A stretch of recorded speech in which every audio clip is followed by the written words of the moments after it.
இல்லை. நீங்க நிறைய பேர் வருத்தப்பட காரணம் உங்களுடைய நம்பிக்கை மனிதர்கள் மேல வச்சதுனாலதான்.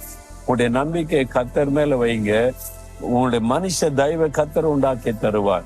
பிள்ளைகளுடைய மனதில பேசி அவங்கள உதவி செய்ய வைப்பார். நீங்க அவங்ககிட்ட போய் கையேந்து நிக்காதுங்க. ஏன் கர்த்தர் முழங்கால நில்லுங்க. நீங்க தான் நம்பிக்கைன்னு சொல்லுங்க. என்ன நடக்க நீ பாருங்க. உங்களுடைய குடும்ப சூழ்நிலை மாறும். நீங்க இருக்கிற இந்த எல்லா சூழ்நிலையை கர்த்தர் நன்மையாய் மாற்றி தருவார். சொல்றீங்களா? ஆண்டவரே, நீர் தான் என் நம்பிக்கை. நான் உங்களை தான் நம்பி இருக்கிறேன், எந்த மனிதரையும் அல்ல. நீங்க தான் எனக்காக சிலுவையில ரத்தம் சிந்தி மரித்து உயிர்த்தெழுந்தவங்க.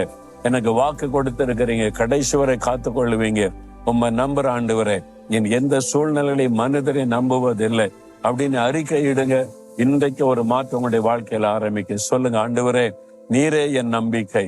நீர் என்னை காத்து கொள்ளுவீர், என்னை பராமரிப்பீர், போஷிப்பீர், நடத்துவீர்.